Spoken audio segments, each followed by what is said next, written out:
Hello प्यारे दोस्तों, कैसे हो? आई होप सब बढ़िया होंगे।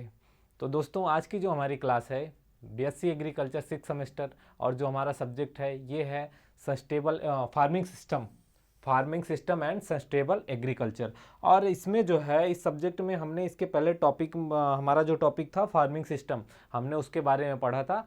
आज जो है हम देखेंगे फार्मिंग सिस्टम और उसके तरीके या फिर कितने प्रकार के होते हैं। तो सबसे पहले शुरू करते हैं, फार्मिंग सिस्टम क्या है या कृषि प्रणाली। तो कृषि प्रणाली एक प्रक्रिया है जिसमें विभिन्न विधियों, तकनीकियों और उपायों का समायोजन या संयोजन किया जाता है। पहले हम सीधा समझते हैं यहाँ पे कि कृषि प्रणाली का क्या मतलब है। तो कृषि प्रणाली या फार्मिंग सिस्टम, कृषि प्रणाली या फार्मिंग सिस्टम का अर्थ ये होता है या फिर यह वह प्रक्रिया है जिसमें कृषि या खेती करने के विभिन्न तकनीकी विधियां और तरीकों का संयोजन किया जाता है। क्या किया जाता है? संयोजन किया जाता है, ताकि किसान जो है अधिक उत्पादन प्राप्त कर सके। क्या कर सके? किसान जो है अधिक उत्पादन प्राप्त कर सके और समय ऊर्जा की बचत कर सके और संरक्षणवादी कृषि की ओर बढ़ सके। यह उपाय किसानों को उनके प्राकृतिक संसाधनों का सही तरीकों में उपयोग करने में मदद करता है, और जिससे उत्पादकता बढ़ती है और प्राकृतिक संसाधनों का सही तरीके से प्रबंधन किया जा सकता है। तो दोस्तों देखिए, सबसे पहले यहाँ पे समझने वाली बात यह है कि फार्मिंग सिस्टम आखिर है क्या, और फार्मिंग सिस्टम के अंतर्गत क्या क्या क्रियाएं या फिर कि इसके अंतर्गत क्या क्रियाएं की जाती हैं। तो देखिए, फार्मिंग सिस्टम एक कृषि की एक ऐसी प्रक्रिया है, कृषि प्रणाली की एक ऐसी प्रक्रिया है जिसके अंतर्गत हम किसानों को जो है फार्मिंग, खेती करने के तरीकों को, उपायों को, और जो है क्या कहते हैं, उनको अधिक उत्पादन कैसे प्राप्त किया जा सके और किसानों को प्राकृतिक तरह से खेती कैसे की जा सके, इन सब के बारे में एक संयोजन है। इन सब के बारे में उनको बताया जाता है, समझाया जाता है, ताकि उसका प्रबंधन किया जाता है ताकि वो अच्छे से किसानी या खेती कर सकें। तो फार्मिंग सिस्टम में देखो, ऊर्जा की बचत की भी बात हो रही है और संरक्षणवादी कृषि की। किस तरह की कृषि? संरक्षणवादी। और उसके साथ साथ प्राकृतिक संसाधन, यानी कि जो प्राकृतिक संसाधन है खेती में यूज़ करने के लिए, खेती में प्रयोग किए जाने वाले प्राकृतिक संसाधन, उनका भी अच्छे से उपयोग करें और उनका अच्छे से प्रबंधन करें। कृषि प्रणाली में हम इसका अध्ययन करते हैं। अब देखते हैं कृषि के प्रकार या फिर टाइप्स ऑफ फार्मिंग। देखो, खेती जैसे कि हमने फार्मिंग के बारे में चर्चा की, अब हम चर्चा करेंगे आखिर ये टाइप्स, कितने प्रकार की खेती की जा सकती है। कृषि के प्रकार क्या मतलब? कोई काम करने के कई तरीके होते हैं। किसी भी काम करने का तरीका होता है, तो उसी पे हम चर्चा कर रहे हैं कि खेती करने के कौन कौन से तरीके हैं। देखिए देखिए, पहला है विशिष्ट खेती। कौन सा? विशिष्ट खेती। और विशिष्ट खेती के अंतर्गत केवल एक ही फसल या उद्यम का उत्पादन बाजार के लिए किया जाता है। जैसे कि विशिष्ट खेती का मतलब हम पढ़ रहे हैं, पहले तो देखते हैं, पढ़ रहे हैं हम कृषि के प्रकार। उसमें जो पहला है हमारा कृषि का पहला जो टॉपिक है उसमें विशिष्ट खेती। अब विशिष्ट खेती में क्या है? तो विशिष्ट खेती के अंतर्गत केवल एक ही फसल या केवल एक ही उद्यम उत्पादन करके किया जाता है, बाजार के लिए किया जाता है। देखो, कोई भी चीज़ या फिर कृषि की बात करें, खेती की बात कर रहे हैं, तो उसमें ही कोई भी एक फसल या कोई भी एक चीज़ का विशिष्ट रूप से हम उसका उत्पादन करेंगे और उसे बाजार में बेचेंगे, तो ये फिर क्या होता है? विशिष्ट खेती हो गई। और किसान अपनी आय के लिए केवल उसी उद्यम पर निर्भर रहता है। जैसे कि किसी के पास केले की खेती करना है, कोई किसान है केले की खेती कर रहा है, वो साल भर हमेशा केले की ही खेती कर रहा है, तो इसे विशिष्ट खेती एक तरह से कहेंगे, क्योंकि वो जो खेती कर रहा है वो केले की खेती के साथ साथ कोई और खेती नहीं कर रहा है। तो उसे जो वह व्यक्ति उस खेती को अपनी आय के लिए और अपनी उद्यम के लिए केवल उसी पे, अपने आय के लिए, अपने जीवन यापन के लिए केवल उसी खेती पे, केवल उसी उद्यम पे निर्भर है, तो उसे विशिष्ट खेती कहते हैं।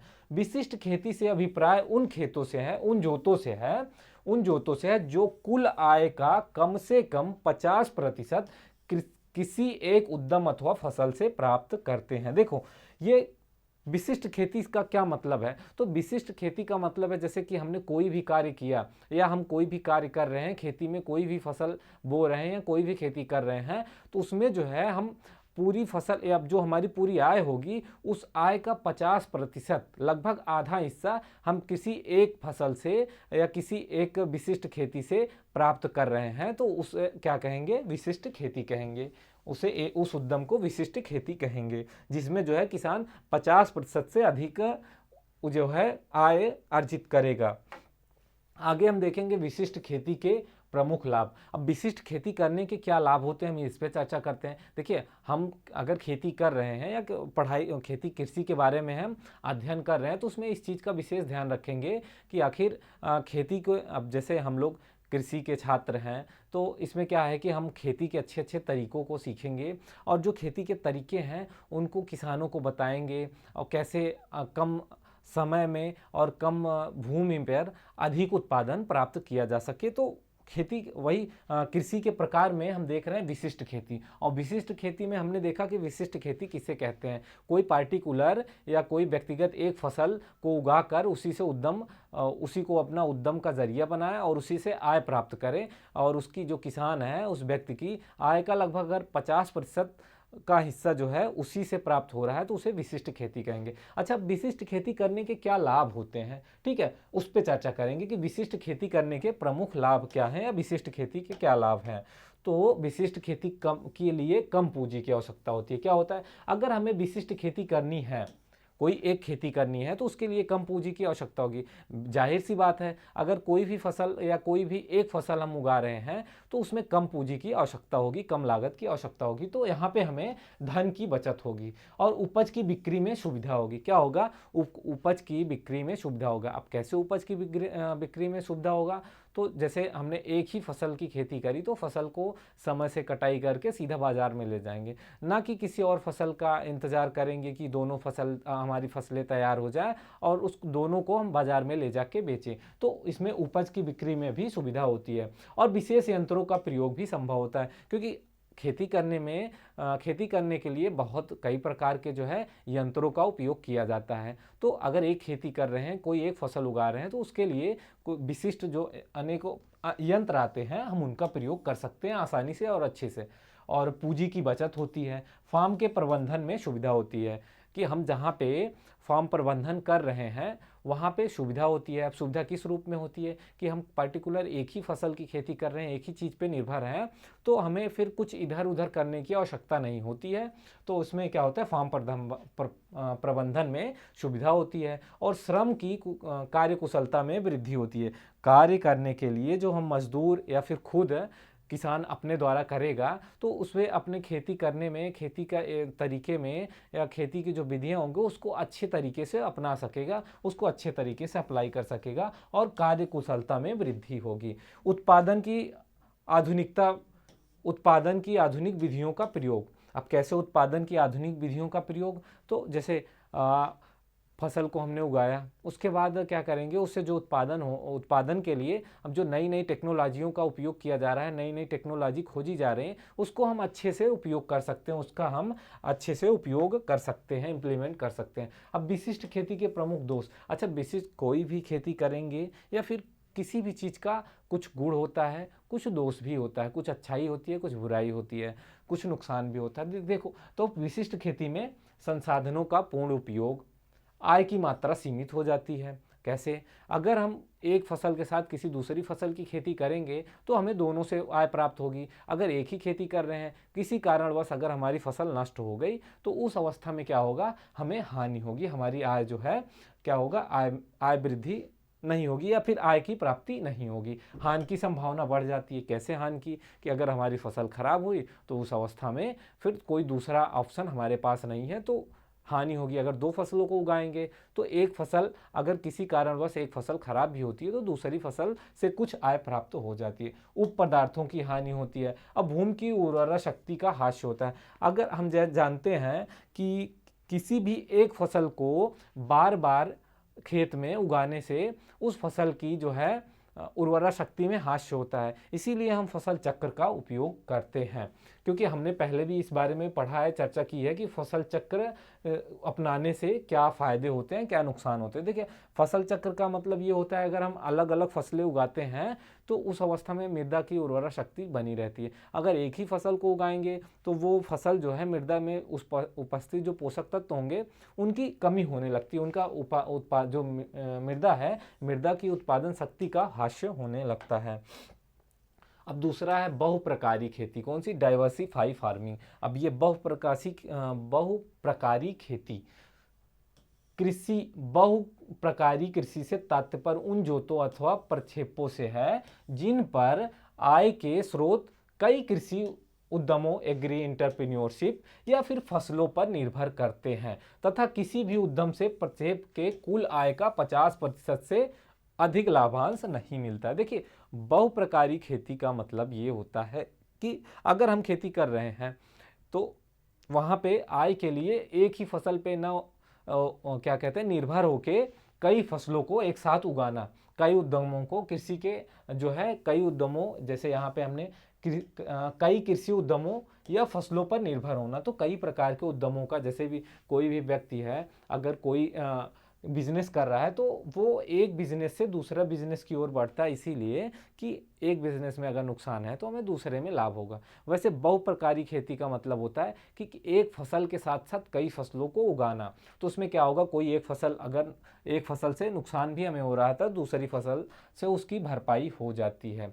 अब देखिए, किसी भी उद्यम से प्रक्षेप के कुल आय का 50% से अधिक लाभांश नहीं मिलता है। क्या होता है, कोई भी उद्यम हम वो करते हैं तो उसमें क्या होता है कि उसमें जो आय प्राप्त होगी वो 50% से अधिक नहीं होगी, क्योंकि जब हम बहुप्रकारी खेती करेंगे, उसमें कई प्रकार की फसलों को उगाएंगे, तो वहाँ पे जो हमारी आय होगी वो आय किसी एक फसल से हमारी आय जो है किसी एक फसल से 50% से अधिक नहीं प्राप्त होगी। लाभ की बात करें तो भूमि, श्रम और पूंजी का बेहतर उपयोग, विविध खेती में फसल चक्र, विविध खेती या फिर बहुप्रकारी खेती, क्या कहते हैं इसे, विविध खेती। देखिए, इसका नाम थोड़ा सा कहीं कहीं विविध खेती भी देखा जाता है, बहुप्रकारी का मतलब विविध खेती भी होता है, तो यहाँ पे कंफ्यूज होने की ज़रूरत नहीं है। तो भूमि, श्रम और पूंजी का बेहतर उपयोग, विविध खेती में फसल चक्र अपनाने, कृषि और पारिवारिक श्रम के स्थिर रोजगार और उपकरणों के लिए अधिक लाभदायक उपयोग के माध्यम से बेहतर क्षेत्र वाली भूमि प्राप्त की जा सकती है। क्या की जा सकती है? भूमि, श्रम और पूंजी का बेहतर उपयोग कर सकते हैं। किसमें? बहुप्रकारी खेती में। अगर हम बहुप्रकारी खेती करते हैं तो उस अवस्था में हम अपनी भूमि का, श्रम का और पूंजी का अच्छे तरह से उपयोग कर सकते हैं और फसल चक्र अपनाने में भी सहायता होती है। कृषि और पारिवारिक श्रम के लिए स्थिर रोजगार और उपकरणों का भी आसानी से हम उपयोग कर सकते हैं और उससे लाभ प्राप्त कर सकते हैं। कैसे? अगर हम बहुफसली खेती या फिर कई प्रकार की फसलों को उगा रहे हैं तो उस अवस्था में होता है कि हम जो है फसल चक्र भी अपनाएंगे और श्रम के लिए रोजगार भी पूरा निरंतर साल भर बना रहेगा और उपकरणों का प्रयोग, जो कृषि के अंतर्गत हम उपकरण आते हैं उनको भी अच्छे से, बेहतर ढंग से उनका भी उपयोग कर सकते हैं। किसान और श्रमिक पूरे वर्ष विभिन्न गतिविधियों में लगे होते हैं। क्या होता है कि अगर बहुप्रकारी खेती करेंगे तो उस अवस्था में किसान भी और जो श्रमिक भी खेती में जो कार्य कर रहे हैं, मजदूर, उनको भी पूरे साल जो है उनकी गतिविधियां चलती रहती हैं और आय प्राप्त होता रहता है। और जो श्रमिक होते हैं उनको भी अपना जीवन यापन के लिए धन प्राप्त होता रहता है, आय की प्राप्ति होती रहती है। फसल की विफलता और उत्पादन के बाजार मूल्य का कम जोखिम। अब कैसे है? फसल की विफलता और उत्पाद के बाजार मूल्य का कम जोखिम। अब इस पे थोड़ा सा ध्यान देंगे कि फसल विफलता और उत्पादन के बाजार मूल्य का कम जोखिम। अगर एक फसल के साथ साथ और फसलों का उपयोग कर रहे हैं, एक फसल के साथ साथ और फसलों को हम और फसलों की खेती कर रहे हैं, तो उस अवस्था में क्या होगा, कोई अगर एक फसल खराब होती है या फिर उस फसल का किसी कारणवश उस वर्ष रेट कम रहा, बाजार मूल्य कम रहा, तो जो दूसरी फसल है उसके साथ साथ उसमें जो है उसकी भरपाई हो सकती है। ई फार्म के उप उत्पादकों का उचित उपयोग किया जा सकता है, क्योंकि फसल उत्पादन के साथ साथ मवेशी, मुर्गी पालन, पक्षी आदि का भी पालन किया जा सकता है। मिट्टी के कटाव को उस समय रोका जा सकता है जब भूमि को पूरे वर्ष खेती योग्य बनाया जा सके। देखिए, बहुप्रकारी खेती में पूरे वर्ष खेती भी हम करते रहेंगे, मतलब एक तरह से एक फसल की कटाई के बाद दूसरी फसल, तीसरी, मतलब कंटिन्यू निरंतरता चलती रहेगी, एक फसल के बाद दूसरी फसल, फिर तीसरी फसल, साल भर ये चक्र चलता रहेगा। अब बहुप्रकारी खेती के साथ साथ एक चीज़ और है कि हम पशुपालन और पक्षी पालन भी कर सकते हैं आसानी से। ठीक है, अब आगे देखेंगे हम, आगे देखेंगे बहुप्रकारी कृषि के दोष, क्या क्या इसकी कमियां हैं। तो देखिए, बहुप्रकारी खेती के क्या दोष हैं, तो इसमें आधुनिक यंत्र के उद्देश्य में कठिनाई। अब जैसे जो आधुनिक यंत्र होंगे, हम उनको जो है उनका उपयोग करने में हमें कठिनाई होगी। कैसे होगी कि किसी भी एक फसल का, किसी भी अगर एक फसल का उपयोग करेंगे या फसल का क्या कहते हैं, फसल उत्पादन करेंगे, फसल का क्रॉप कल्टीवेशन करेंगे, तो उस अवस्था में जो हम एक तरह से जो अपने फार्म पे यंत्रों का उपयोग करेंगे, तो वो कुछ यंत्र जैसे विशिष्ट यंत्र होते हैं, जैसे आलू खोदने की मशीन हो गई या फिर गेहूं बुआई की मशीन हो गई। तो इस बहुप्रकारी खेती में हम जो हमारे कृषि उपकरण हैं, कृषि यंत्र हैं, उनका अच्छे से उपयोग नहीं कर पाएंगे, क्योंकि बहुप्रकारी कृषि अपनाने पर जोतों का आकार और छोटा हो जाता है। विभिन्न उद्यम तथा विभिन्न फसलें होने के कारण तरह तरह की आधुनिक उपकरणों का प्रयोग किसान की अर्थव्यवस्था से परे हो जाता है। क्या होता है, अगर अलग अलग फसलें, सबसे पहले तो जोत का आकार छोटा हो जाता है। कब जब अलग अलग फसलों की बुआई करेंगे तो सब क्या है कि जोत का आकार छोटा हो जाएगा, उसमें क्या है, उपकरणों का उपयोग करने में थोड़ी सी परेशानी होगी। और उसके साथ साथ जो आधुनिक उपकरण होते हैं उनका भी उपयोग करने में हमें किसानों को दिक्कत होगी, और किसान की जो है अर्थव्यवस्था या फिर किसान को उसको बार बार खरीदना भी उसके लिए लाभदायक नहीं होगा।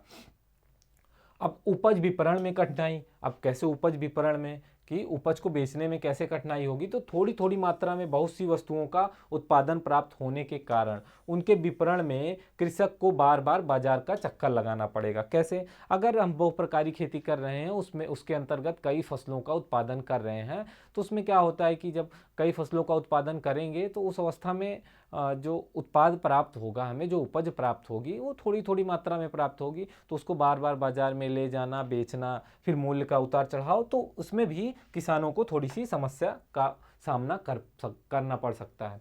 श्रम की अधिक आवश्यकता होती है। कैसे श्रम की आवश्यकता होती है भाई, अगर हम अनेक फसल उगाएंगे, तरह तरह की फसलों को उगाएंगे बहुप्रकारी खेती के अंतर्गत, तो उसमें क्या होगा, हमें तरह तरह के श्रमिकों की भी आवश्यकता होगी, क्योंकि हर व्यक्ति जो है हर प्रकार की खेती के लिए दक्ष नहीं होता है। तो इस अवस्था में भी अनेक प्रकार के क्या कहते हैं, अनेकों श्रमिकों की आवश्यकता पड़ती है। क्या होता है, अनेकों श्रमिकों की आवश्यकता पड़ सकती है, और सभी कार्य सही समय पर ठीक से संपन्न कराना भी काफ़ी मुश्किल हो जाता है। प्रबंधन में कठिनाई। अब कैसे प्रबंधन में, विभिन्न तरह की फसलें तथा कृषि व्यवसाय होने के कारण उनके प्रबंधन में काफ़ी क्या होती है, कठिनाई होती है। कैसे होती है, अगर हम कई तरह की फसलों को उगाएंगे तो जो हमारा फार्म होगा उसको मैनेज करने में भी कठिनाई होगी, कि तरह तरह की फसलें हैं तो उनके लिए तरह तरह के इंतजाम करने पड़ेंगे, प्रबंधन करने पड़ेंगे किसान को, तो उसमें भी थोड़ा कठिनाई का सामना करना पड़ सकता है। अब आगे जो तीसरा नंबर है वो है मिश्रित खेती। अब ये मिक्सड फार्मिंग क्या है, मिश्रित खेती, तो मिश्रित कृषि के अंतर्गत फसलों उत्पादन के साथ साथ पशुपालन अथवा खेती अथवा डेयरी उद्योग भी किया जाता है। देखो, मिश्रित खेती का मतलब हुआ कि एक के साथ दूसरा, जैसे कि डेयरी, पशुपालन हो गया, डेयरी हो गया, और फसल उत्पादन हो गया, और उसके साथ पक्षी पालन हो गया, मतलब कृषि के अंतर्गत जो भी क्रियाएं होती हैं वो मिश्रित फार्मिंग के अंतर्गत आती हैं। उसमें क्या है, पशुपालन, फसलों उत्पादन, उसके साथ साथ डेयरी। प्राचीन काल से ही फसलों उत्पादन के साथ साथ पशु पालन भी जुड़ा है। देखो, अगर भारत की बात करें तो भारत के अधिकांश किसान, लगभग 65% किसान, भारत की जनसंख्या वो कृषि पर आश्रित है, और जो भारत के किसान हैं वो खेती के साथ साथ पशुपालन भी करते हैं, क्योंकि पशुपालन से उनको जो है दूध की प्राप्ति होती है, साथ ही साथ क्या कहते हैं, पशुओं से कृषि में या खेती में श्रम भी कराया जाता है। तो मिश्रित खेती एक अहम स्थान रखती है कृषि कार्य में। यह एक प्रकार की बहुप्रकारी कृषि है, जहां पर फसल उत्पादन तथा पशुपालन दोनों एक साथ साथ एक दूसरे के पूरक होते हैं। देखिए, ये जो बहुप्रकारी या मिश्रित खेती है, जो मिश्रित खेती है, इसे बहुप्रकारी खेती भी कह सकते हैं, क्योंकि मिश्रित खेती में हमने देखा कि एक फसल के साथ साथ और दूसरी फसल या फिर पशुपालन उत्पादन, वैसे ही मिश्रित कृषि में पशुपालन, डेयरी और फसल उत्पादन आदि को एक साथ किया जा सकता है। या किया जाता है। अब मिश्रित खेती के लाभ, मिश्रित खेती करने के क्या लाभ होते हैं, तो फार्म शक्ति की प्राप्ति होती है। क्या होता है, ability of farm power, farm शक्ति और उर्वरकों पर कम निर्भरता, लेस डिपेंडेंसी ऑफ फर्टिलाइजर्स। अब कैसे, तो देखिए अगर हम पशुपालन का उपयोग करेंगे या फिर मुर्गी पालन का उपयोग करेंगे या पशुपालन करेंगे खेती के साथ साथ, तो उसमें क्या है, पशुओं से हमें बैलों द्वारा खेत को जोता जा सकता है और पशुओं के गोबर की जो खाद होती है उसे भी हम उर्वरकों के रूप में प्रयोग कर सकते हैं, खाद के रूप में प्रयोग कर सकते हैं। तो इस अवस्था में क्या होगा कि उर्वरक का कम प्रयोग करना पड़ेगा। और ये फार्म शक्ति की प्राप्ति का मतलब है कि पशुओं से जो बैल होते हैं उनसे जो है हम खेती करने में हमें सहायता मिलती है। पुनः उत्पादनीय ऊर्जा का प्राप्ति, रिन्यूएबल एनर्जी ऑफ जनरेशन। तो इसमें क्या है, तो ये क्या है कि ऊर्जा की जो पुनः उत्पादनीय ऊर्जा की प्राप्ति होती है। भूमि की उर्वरा शक्ति में वृद्धि होती है, इंप्रूवमेंट ऑफ सॉइल फर्टिलिटी। कैसे कि भूमि में जब कम उर्वरकों का प्रयोग करेंगे, हम खाद का उपयोग करेंगे, गोबर का उपयोग करेंगे, तो उस अवस्था में क्या होगा, भूमि की उर्वरा शक्ति भी बनी रहेगी, उनकी उर्वरा शक्ति में वृद्धि होगी। गृह श्रम का भरपूर उपयोग होगा। क्या होगा कि जैसे कि घर के लोग भी आसानी से जो है किसी कार्य कर सकते हैं, उसमें क्या होगा कि हमें लेबर कॉस्ट बचेगी, जो श्रमिकों पर पैसा खर्च करना होगा उसमें सहायता होगी। अब चौथा नंबर है शुष्क कृषि, ड्राई फार्मिंग। ये ड्राई फार्मिंग क्या है, तो ऐसे क्षेत्र जहां की वार्षिक वर्षा 800 से 800 mm से कम होती है। देखिए ध्यान दीजिए, ये जो वार्षिक क्षेत्र वर्षा का जो मापन होता है, ये होता है वर्ष में, mm में होता है, लगभग 750 से 750 से 800 के बीच। जिन क्षेत्रों में लगभग 750 से 850 के बीच वार्षिक वर्षा होती है या इससे कम होती है, तो वो क्या होता है, ऐसे क्षेत्रों को शुष्क क्षेत्र कहते हैं।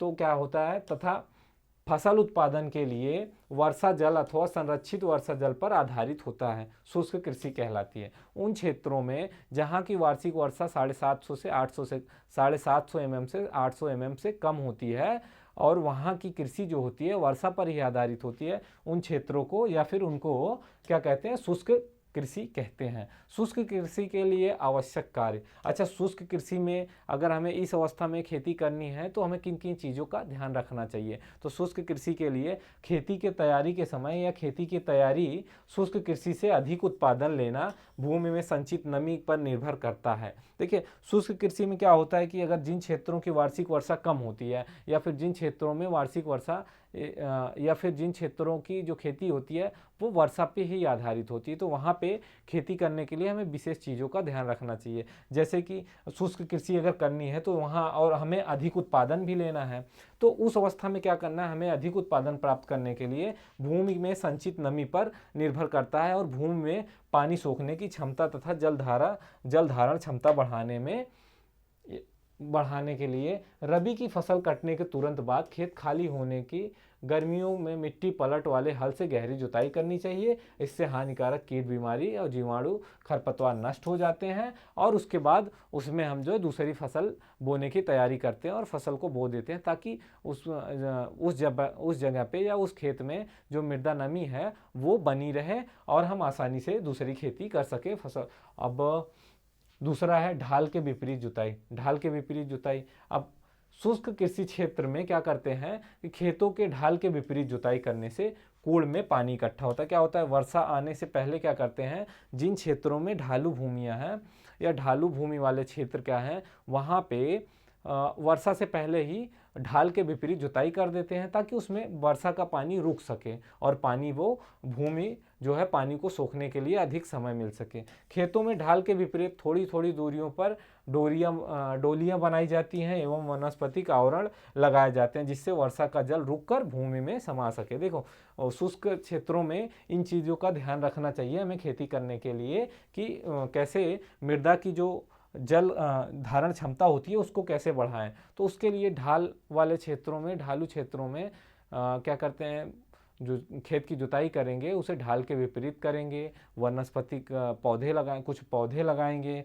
वनस्पतियों का अवरोध लगाकर पानी को रोकेंगे ताकि पानी को जमीन को, मिट्टी को समय मिले पानी को सोखने के लिए। शीघ्र पकने वाली फसल व प्रजातियों का चयन करना चाहिए। शुष्क कृषि के लिए या ऐसे क्षेत्र जहाँ की कृषि जो है वर्षा पर ही आधारित है, वहाँ पे भी क्या कहते हैं, जल्दी पकने वाली फसल प्रजाति का चयन करना चाहिए। शुष्क कृषि के लिए शीघ्र पकने वाली, सूखा सहने की क्षमता वाली एवं अधिक उत्पादन देने वाली फसलों या उनकी किस्मों का चयन करना चाहिए। चयन करते समय भूमि की किस्म व संभावित वर्षा का ध्यान रखना चाहिए। देखिए, ऐसे क्षेत्रों में या फिर जहाँ पे शुष्क खेती की जाती है, वहाँ पे शुष्क कृषि की जाती है, वहाँ पे इस चीज़ का विशेष ध्यान रखना चाहिए कि जो फसल है, फसल की जो किस्म है, उस पर विशेष ध्यान रखना चाहिए। वहाँ पे हमें ऐसी फसलों का प्रयोग करने चाहिए जो सूखा सहनशील हो और जल्दी पकने वाली हो, जल्दी तैयार होने वाली हो।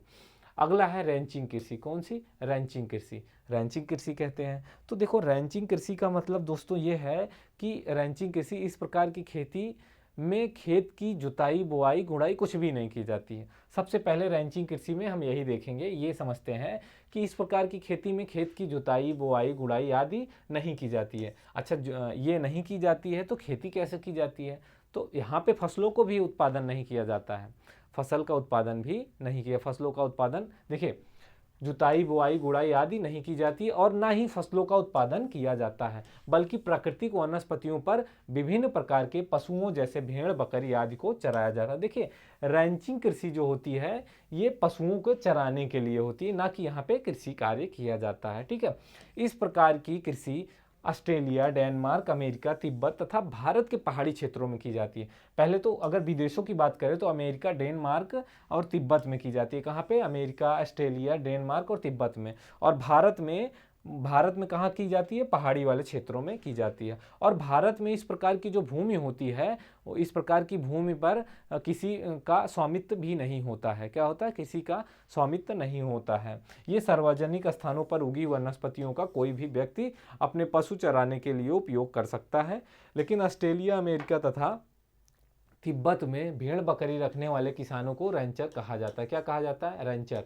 ये भी पूछा जाता है कि रैंचर किसे कहा जाता है। तो रैंचर जो है, भारत में नहीं विदेशों में जो भेड़ बकरी पालते हैं, जो भेड़ बकरी रखते हैं, उसको रैंचर कहा जाता है। और इनका जो है रैंच भूमि पर अपना निजित्व स्वामित्व होता है। देखिए, भारत की बात करें तो भारत में जो रैंचिंग भूमि होती है, रैंचिंग भूमि का मतलब ये होता है कि जहाँ पे पशुओं को चराया जाता है, एक तरह से चारागाह कह सकते हैं। तो उस पे भारत में क्या है, उस तरह की भूमि पर भारत में किसी व्यक्ति विशेष का स्वामित्व नहीं होता है। लेकिन अमेरिका जैसे विदेशों में, अमेरिका या तिब्बत में, वहाँ पे क्या है, जो भेड़ बकरी रखते हैं जो किसान, उनको रैंचर कहते हैं। और वहाँ के व्यक्तियों पर अपनी इस भूमि पर क्या होता है, अपना निजी स्वामित्व होता है, निजित्व स्वामित्व होता है। भारत में जम्मू कश्मीर व बीकानेर का क्षेत्र रैंचिंग के लिए मशहूर है।